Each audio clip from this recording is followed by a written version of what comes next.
하나님 말씀 요한복음 4장 27절에서 42절까지 말씀입니다.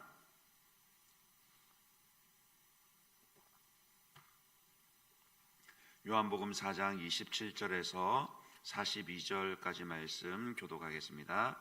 이때 제자들이 돌아와서 예수께서 여자와 말씀하시는 것을 이상히 여겼으나 무엇을 구하시나이까? 어찌하여 그와 말씀하시나이까? 묻는 자가 없더라. 여자가 물동이를 버려두고 동네로 들어가서 사람들에게 이르되 내가 행한 모든 일을 내게 말한 사람을 와서 보라. 이는 그리스도가 아니냐 하니 그들이 동네에서 나와 예수께로 오더라. 그 사이에 제자들이 청하여 이르되 랍비여 잡수소서. 이르시되 내게는 너희가 알지 못하는 먹을 양식이 있느니라. 제자들이 서로 말하되 누가 잡수실 것을 갖다 드렸는가 하니 예수께서 이르시되 나의 양식은 나를 보내신 이의 뜻을 행하며 그의 일을 온전히 이루는 이것이니라. 너희는 넉 달이 지나야 추수할 때가 이르겠다 하지 아니하느냐? 그러나 나는 너희에게 이르노니 너희 눈을 들어 밭을 보라. 희어져 추수하게 되었도다. 거두는 자가 이미 삭도 받고 영생에 이르는 열매를 모으나니 이는 뿌리는 자와 거두는 자가 함께 즐거워하게 하려 함이라. 그런즉 한 사람이 심고 다른 사람이 거둔다 하는 말이 옳도다. 내가 너희로 노력하지 아니한 것을 거두러 보내었노니 다른 사람들은 노력하였고 너희는 그들이 노력한 것에 참여하였느니라. 여자의 말이 내가 행한 모든 것을 그가 내게 말하였다 증언하므로 그 동네 중에 많은 사마리아인이 예수를 믿는지라. 사마리아인들이 예수께 와서 자기들과 함께 유하시기를 청하니 거기서 이틀을 유하심에 예수의 말씀으로 말미암아 믿는 자가 더욱 많아 그 여자에게 말하되 이제 우리가 믿는 것은 내 말로 인함이 아니니 이는 우리가 친히 듣고 그가 참으로 세상의 구주신 줄을 알미라 하였더라. 아멘.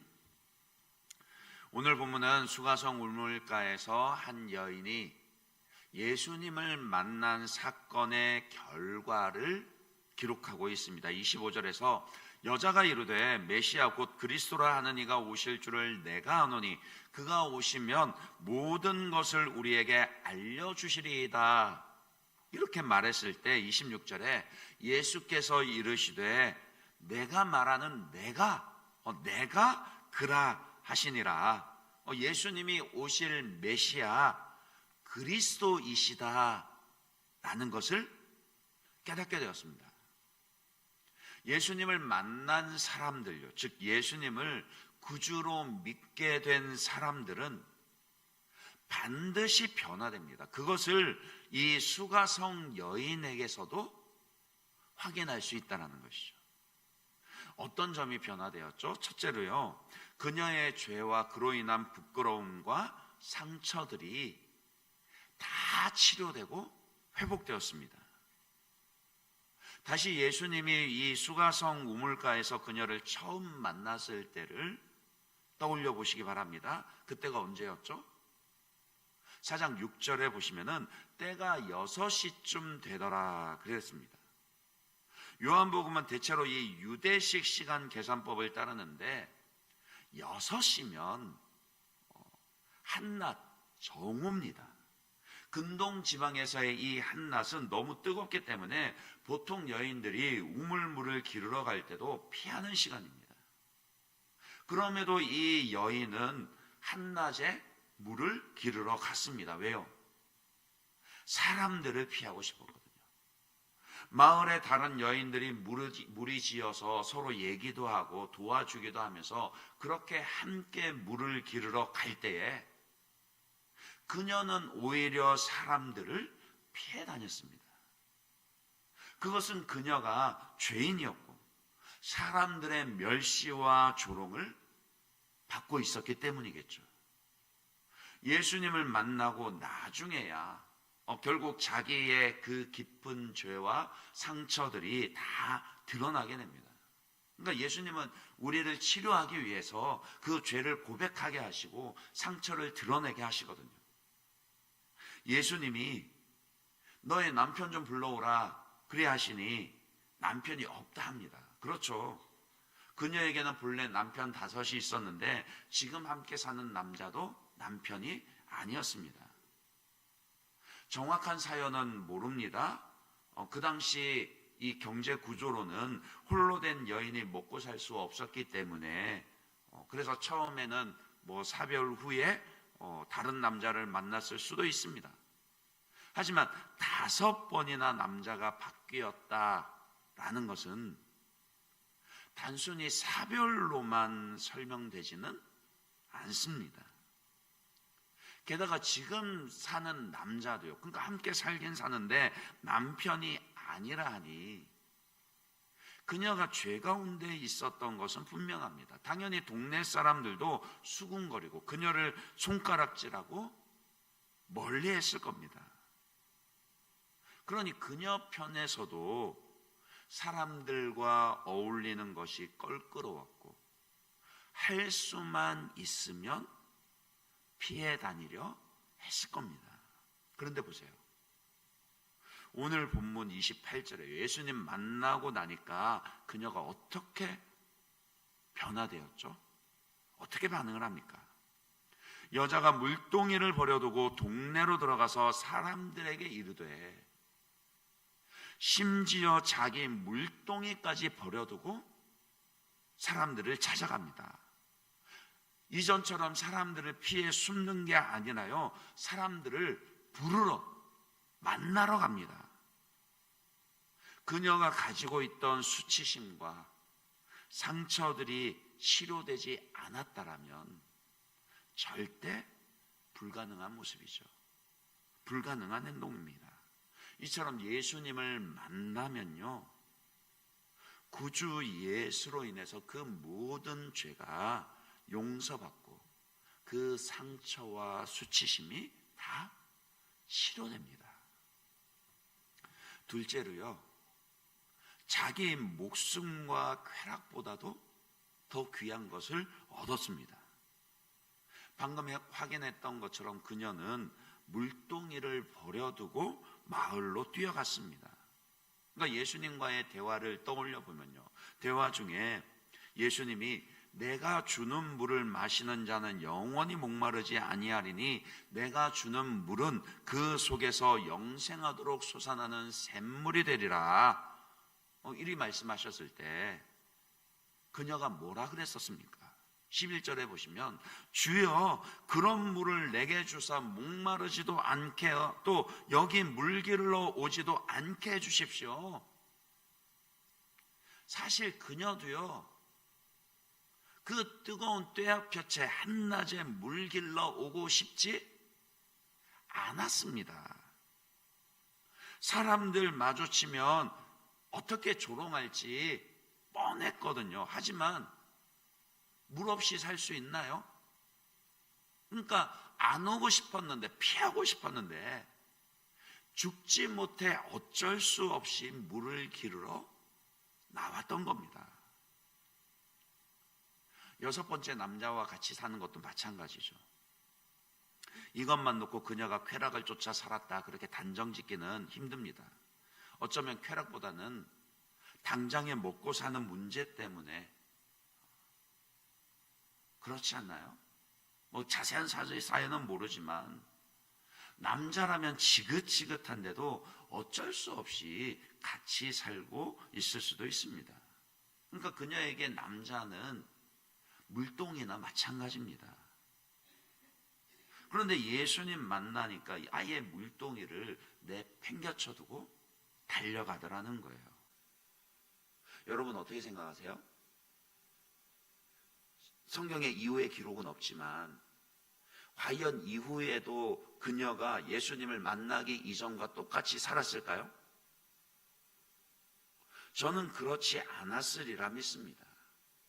그것이 쾌락이었든 아니면 생계나 목숨이었든 분명히 이전과는 다른 삶을, 거룩하고 깨끗한 삶을 살았을 겁니다. 예수님을 만나면 그렇게 변화된다라고요. 셋째로요, 예수님을 만난 이후에 그녀는 기쁨으로 충만했습니다. 마을로 달려가서 사람들에게 예수를 소개하고 또 그 사람들을 야 빨리 가보자.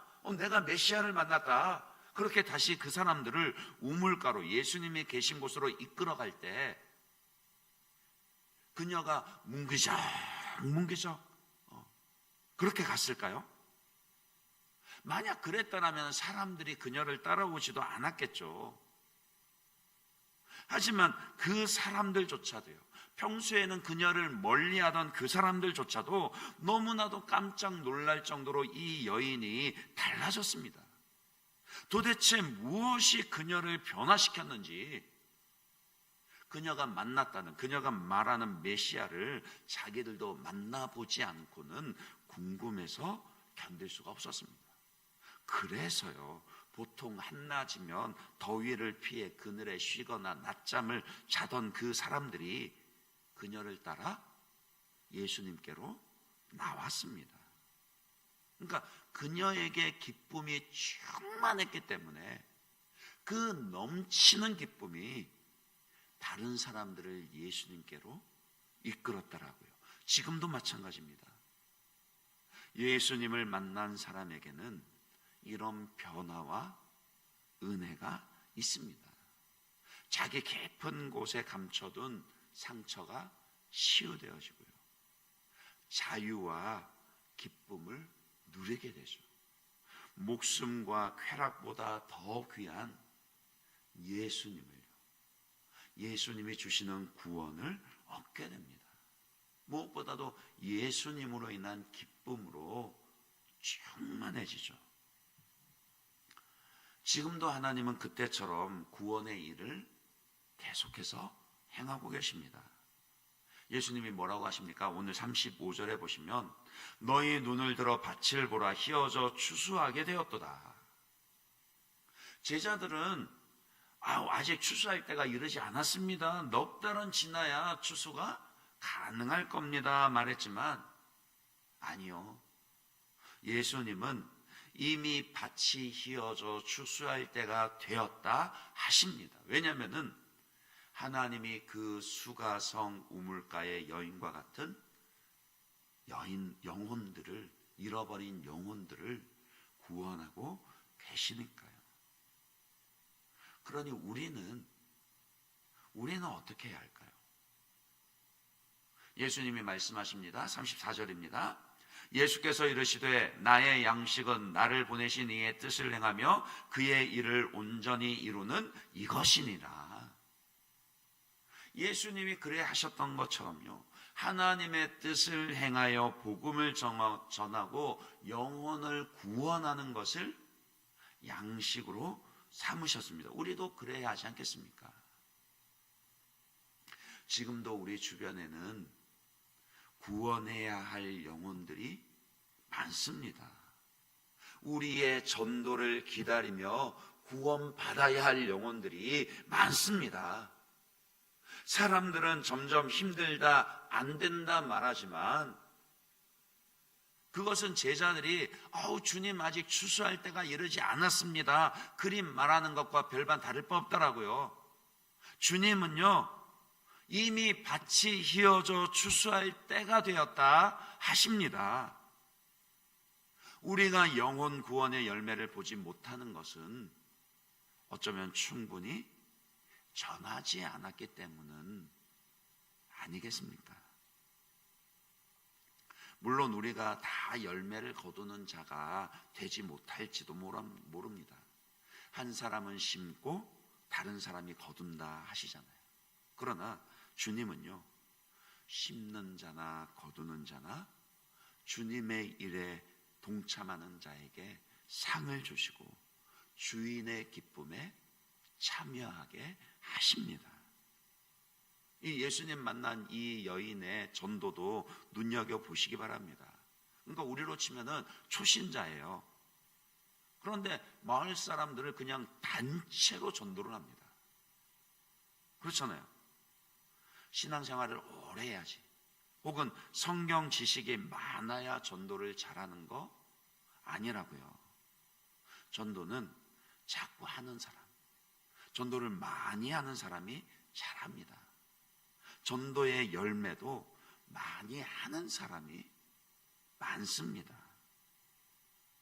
그러니 우리의 역할을 잘 이해를 하셔야죠. 우리의 역할은 이 여인처럼 예수님께로 영혼들을 이끌어 가는 것까지입니다. 39절에 보시면 여자의 말이 내가 행한 모든 것을 그가 내게 말하였다 증언함으로 그 동네 중에 많은 사마리아인이 예수를 믿는지라. 분명히 그녀의 전도와 간증으로 많은 사람들이 예수를 믿게 됐습니다. 하지만 나중에 그들이 뭐라고 고백을 하죠? 42절에 보시면요, 그 여자에게 말하되 이제 우리가 믿는 것은 내 말로 인함이 아니니 이는 우리가 친히 듣고 그가 참으로 세상의 구주신 줄을 알미라 하였더라. 그러니까 그 마을 사람들도요, 나중에는 직접 예수님의 말씀을 듣고 직접 예수님을 만나는 경험을 통해서 예수님을 구주로 믿고 영접했습니다. 그들이 그렇게 말한다고 해서 그 여인이 기분 나빠했을까요? 아니죠. 오히려 앞서 세례 요한이 고백했던 것처럼요, 신랑 친구의 기쁨으로 충만했을 겁니다. 나는 낮아지고 주님이 높임 받으셔야 돼요. 나는 없어지더라도 사람들이 예수를 믿어 그들과 예수님의 기쁨이 충만하게 되는 것으로 충분히 만족하고 기뻐했을 겁니다. 거기까지면 충분합니다. 우리의 전도가 거기까지면 충분합니다. 내가 복음을 전해서 사람들이 예수님을 만나게 되고 믿게 되고 구주 구원을 받아서 그들이 기쁨과 은혜로 충만하게 되면, 그러면 내가 드러나지 않아도 나 역시도 하나님이 채워주시는 충만한 기쁨과 은혜가 있다라고요.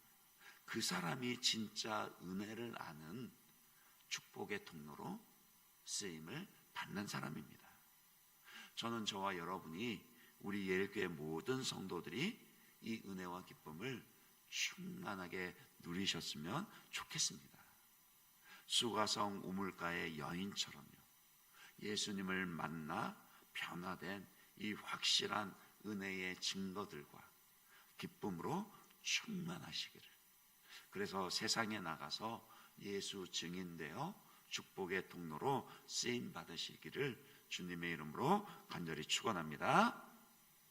이 시간 우리 말씀 생각하시면서 먼저 한번 기도하도록 하겠습니다. 먼저는 나 자신이 예수님을 만나고 예수님을 믿은 그 변화와 은혜의 열매들이 충만하게 해달라고 그 제목을 가지고 먼저 한번 기도하겠습니다. 나의 모든 상처들이 다 치유되어지고 온전히 예수님을 얻은 그 기쁨으로 더 가치 있는 것을 그렇게 얻어 충만한 자유한 삶을 살 수 있도록 은혜를 더해달라고 우리 자신을 위해서 기도하시고, 또한 기쁨으로 충만하여서 그 축복의 통로로 예수의 증인으로 쓰임받는 자들이 되게 해달라고 그렇게 오늘 말씀 붙잡고 같이 한번 기도하도록 하겠습니다. 더불어서 오늘은 우리 성도님들의 건강을 위해서 기도해 주시기 바랍니다. 추워지는 날씨 가운데 감기로 또 독감으로 고생하는 우리 성도들에게 하나님께서 건강을 지켜주시도록 은혜를 더해달라고, 또 계속되는 교회 학교 리모델링 공사에도 주의 손을 다해달라고 이 제목 가지고 중보하신 후에 각자의 기도 제목으로 자유롭게 기도하도록 하겠습니다. 같이 기도하겠습니다. 하나님 아버지 감사합니다.